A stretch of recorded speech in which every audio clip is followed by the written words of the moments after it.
program is brought to you in part by the Royal Bank of Canada, serving Canadians for 126 years, one customer at a time.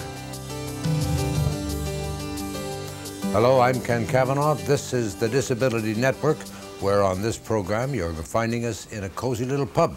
We're going to talk about smoking. It's comfortable here, plush seats, smoker's paradise, great place to have a cigarette. And smoking is a hot topic right now. We're going to get into the nitty-gritty of why people smoke. We might inspire some of you smokers to quit. There are some serious elements to this program, but to start, let's lighten up a little bit, so get your pens and paper ready. We're going to give you smokers the addiction test. Are you ready? Let's get started.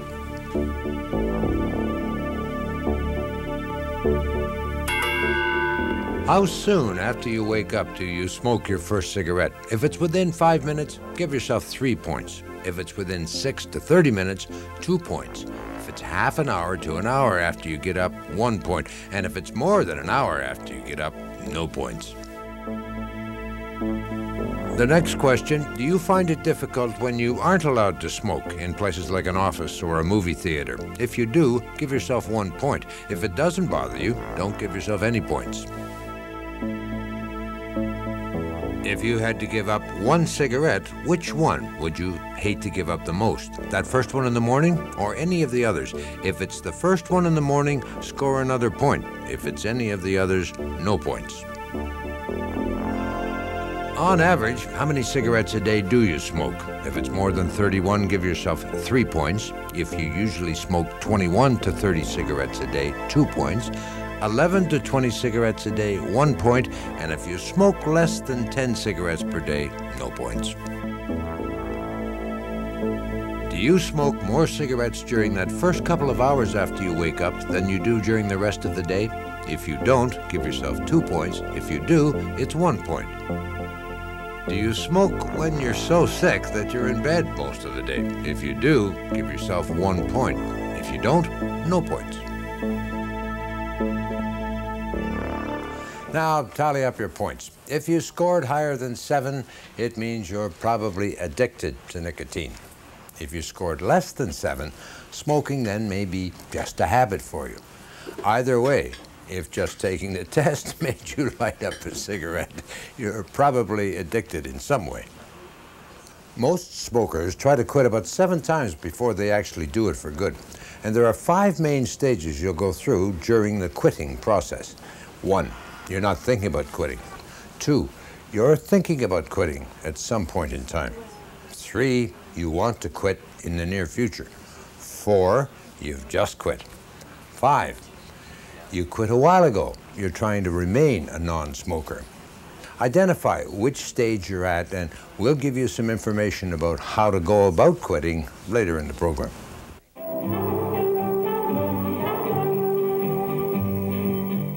Common excuses for not quitting? Well, I know someone who smoked a pack a day and she lived to be 88 years old.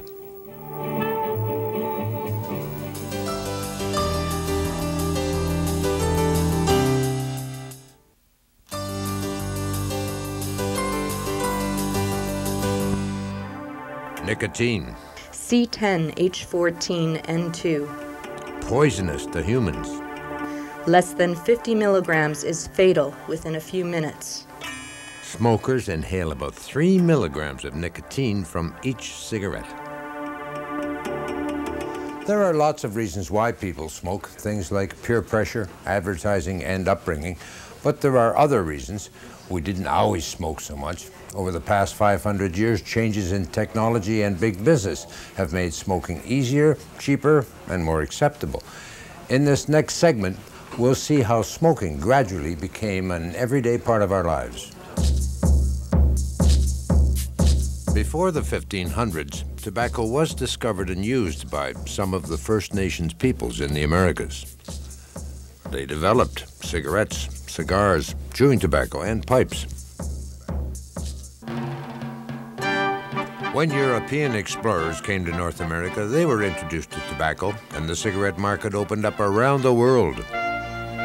About 100 years later, in 1604, King James I of England became one of the first world leaders to condemn the use of tobacco for health reasons. And surely, in my opinion, there cannot be a more base and yet hurtful corruption in a country than is the vile use, or rather abuse, of taking tobacco in this kingdom, which hath moved me shortly to discover the abuses thereof in this following little pamphlet. A custom loathsome to the eye, hateful to the nose, harmful to the brain, dangerous to the lungs, and in the black, stinking fume thereof, and nearest resembling the horrible Stygian smoke of the pit that is bottomless. King James I, London, 1604. This lambasting of tobacco had little impact. By the 1800s, tobacco was grown commercially, industry and technology began to boom, and a new technique was developed for producing flue-cured tobacco. That new tobacco was easier to inhale, and the cigarette market expanded.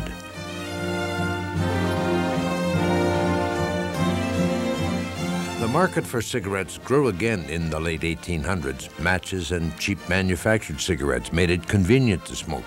One of the first films ever made by Thomas Edison was about smoking. In 1913, the Camel American blend was introduced, cheap and heavily advertised. During World War I, free cigarettes were distributed to the troops. In the late 20s, the first cigarette ads aimed at women appeared, and a whole new market for cigarettes opened up. Smoking became a regular part of many people's daily routine. In the 1950s, all this would change. The Reader's Digest published an article about the link between smoking and lung cancer. Sales declined, so the manufacturers created filtered cigarettes. Sales increased again, reaching a peak in 1963. They've been good years, haven't they, my darling? And Belvedere have been good cigarettes. You always used to say... But in 1964, the U.S. Surgeon General published a landmark report about the adverse effects of smoking. It triggered another decline in tobacco usage and the rise of anti-smoking campaigns. Right before you know it, she'll be smoking. Stop smoking now before she starts. Something to think about from the Ontario Ministry of Health. Tobacco companies have always used advertising. It's turned into a contentious issue these days. Whether we're conscious of it or not, these ads do have an impact. And the tobacco companies, they probably didn't even know that their beautiful image advertising was working on women with disabilities. We don't want to smoke. No, no, no, no, no, no. American womanhood is good. You've come a long way, baby, to get where you got to today. For a cool, clean, refreshing cigarette. There were a lot of smoke ads. Being restricted in the winter time, I did a lot of reading. I watched a lot of classic movies. All the actors smoked. All the female actresses smoked. In the magazines I read, there were always ads of cigarettes. Try this one, try me, try Salem's, try Cameo, try Demorier. So I tried them. Sonia McLaughlin has smoked since she was 14. She says advertising and her disability made her start. I wanted to be driving that car and holding that cigarette, you know, and it just instilled it even more because it was, as I said, it was socially acceptable. I mean, if it's in the ads, if they're promoting it, then it can't be all as bad as they say it is. Many teenagers begin smoking because of peer pressure. For Kim Beretta, having a disability meant that pressure was even greater. I was absolutely certain that that was it, that if I was able-bodied, then I would be just as good as they were. So I needed to sort of compensate on other sides. Well, see, I'm just as cool as you are. See, it doesn't matter that I have a wheelchair. It doesn't matter that I have prosthetics. I can smoke, so I'm very cool. So I think I had a huge part of it, very much, just trying to fit in. Advertising affected her differently. Kim was already thinking about quitting when an anti-smoking ad caught her attention. Did you see the one where the girl, the red-haired girl, she's young, she goes into her bathroom and then she smokes and she turns into this old wrinkled person right in front of her. That was very effective. And I know it wasn't targeted to me, it was targeted to younger people, but that hit me as well. Smoking, it will suck the life right out of you. A few years ago, Kim was sick, couldn't smoke for a few weeks. She decided to quit for good. As a disabled person, you usually don't have that same self-worth, that I'm worthwhile. You think that somebody else is worthwhile, always, everyone else is, but you don't have it for yourself to say, no, I'm worth it, and I have enough confidence, I'm not going to smoke because I need my body. It may not be perfect, but I don't have another one. They're not making any more for people. You don't get spares. I would like to quit. I really would like to quit. I deserve to be healthy as any able-bodied or disabled person. Being healthy is great because it furthers my life. I'll be around a lot longer to see my kids have grandkids and enjoy life.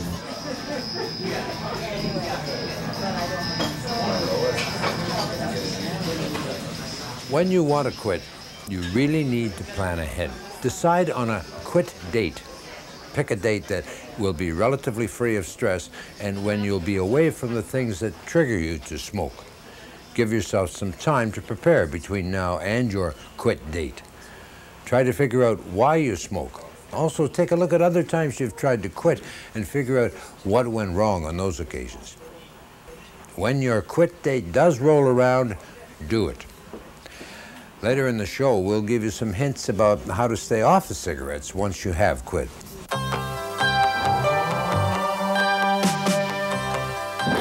Common excuses for not quitting? Well, I'm breathing in all this pollution anyway, so cigarettes can't do much more harm.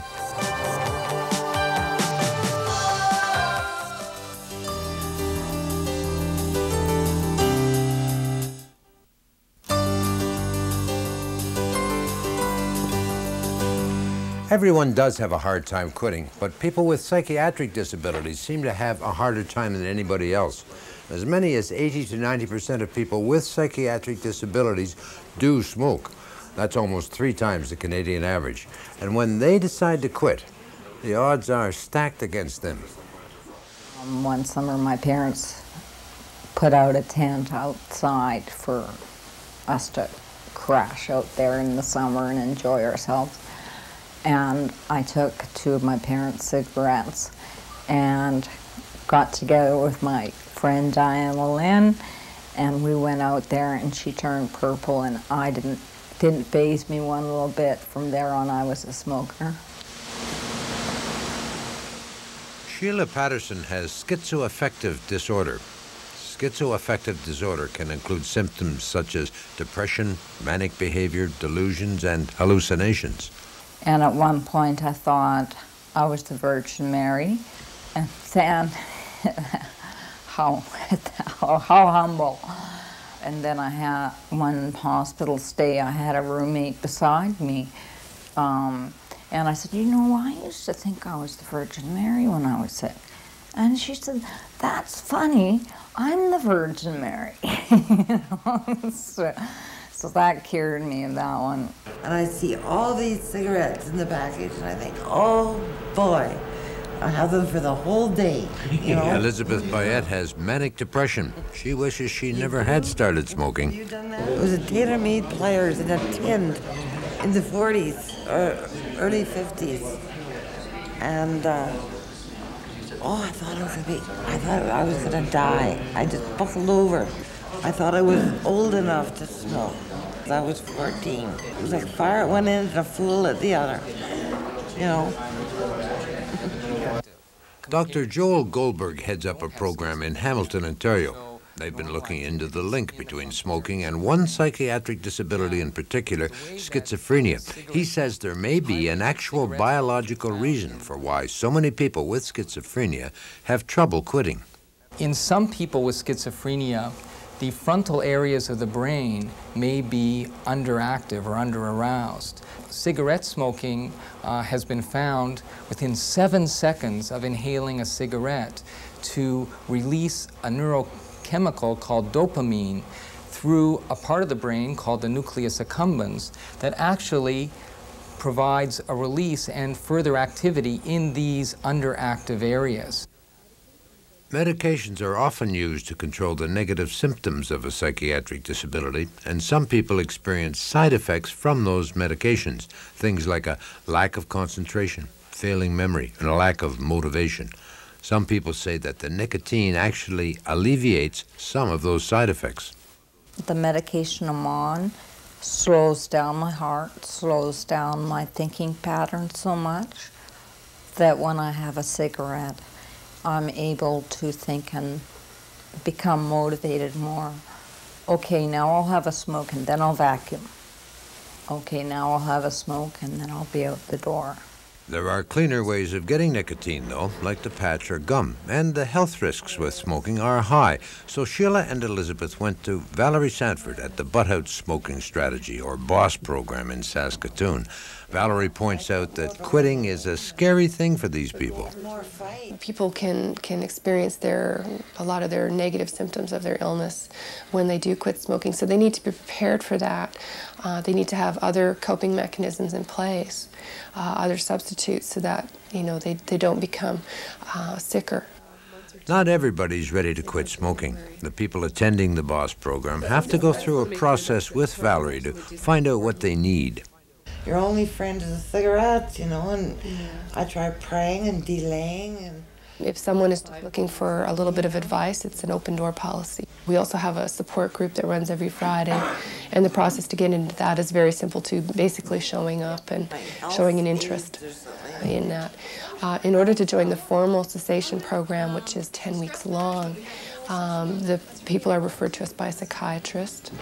And that psychiatrist indicates whether NRT, like if the patch or the gum is recommended or not. Medications have to be monitored when people with a psychiatric disability decide to quit. That's because the nicotine may make some medication less effective. So while that person is smoking, they need more medication to control their symptom. When they stop smoking, the drugs start working at full power. Then the person may end up having more side effects. Dr. Goldberg says there's a simple solution to this problem. What it looks like it's important to do in smoking cessation programs is to really monitor very carefully, as the person cuts down on smoking, to really monitor carefully the amount of medicines that they're getting. Many people in the BOSS program are still smoking, but that doesn't faze Valerie. They gauge their success in a different way. We look at success as every time someone steps closer towards quitting smoking, they're on the road to cessation. So we look at that as success. Elizabeth was smoking 2 packs a day. Now she's down to a pack a day.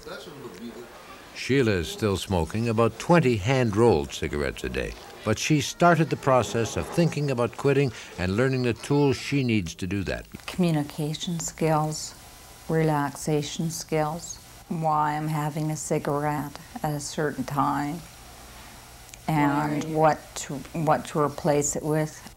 But also increase your activity levels. And I'll talk a little bit about It gets a little more complicated to deal with someone who, say, has major depression, but when you're dealing with smoking cessation, because they could perhaps become depressed while trying to quit, and you have to deal with the depression as well as the quitting smoking. So it requires that we be a little more sensitive in those areas. I know that the consumers themselves really want the program to be here. There's demand from the consumers to be here, for us to be here, to help them quit smoking. They feel they deserve to quit smoking. They want to have the good health that most of us all want to achieve. I wonder, well, if I quit smoking and then I gain all that weight, isn't gaining that weight more dangerous to my health?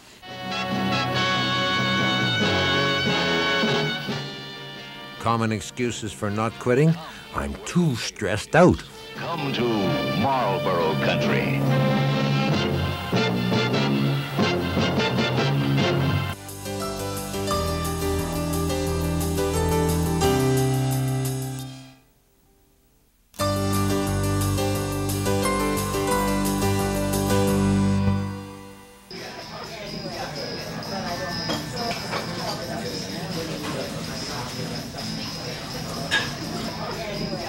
If you do stop smoking, there are some changes you may have to make. Avoid the familiar situations. where you typically had a cigarette. Change your routine, try exercise and a healthier diet. Use relaxation techniques to get through the tough times. And if you do end up lighting another cigarette, remember that you're in a process. Don't worry about it, but try to learn from your experience. You are just one step closer to becoming a non-smoker for life.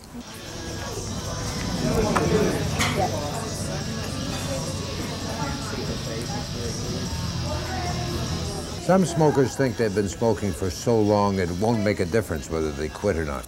That's just not true. There are a whole slew of benefits to quitting, benefits to your pocketbook and to your health.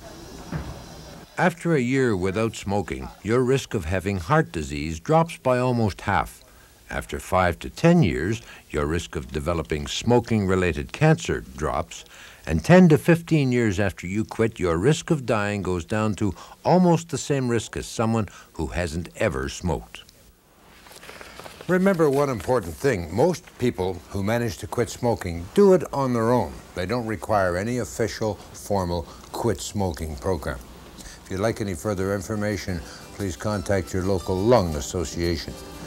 And that's it for this edition of the Disability Network. Thank you for participating and for being with us. And on behalf of everybody here at the D Network, to you in our audience, the best of the holiday season. I'm Ken Cavanaugh. We'll see you next week. The Disabled Women's Network, Dawn Canada, has a booklet called A Way Out, Women with Disabilities and Smoking. If you'd like a copy of that publication, contact your local Dawn organization or Dawn Canada in Vancouver. Here at the Disability Network, we'd like very much to hear from you, so please contact us at Box 500, Postal Station A, Toronto, M5W 1E6. That's Box 500, Postal Station A, Toronto, M5W 1E6. And you can fax us at 416-205-3399. This program is brought to you in part by the Royal Bank of Canada, serving Canadians for 126 years, one customer at a time.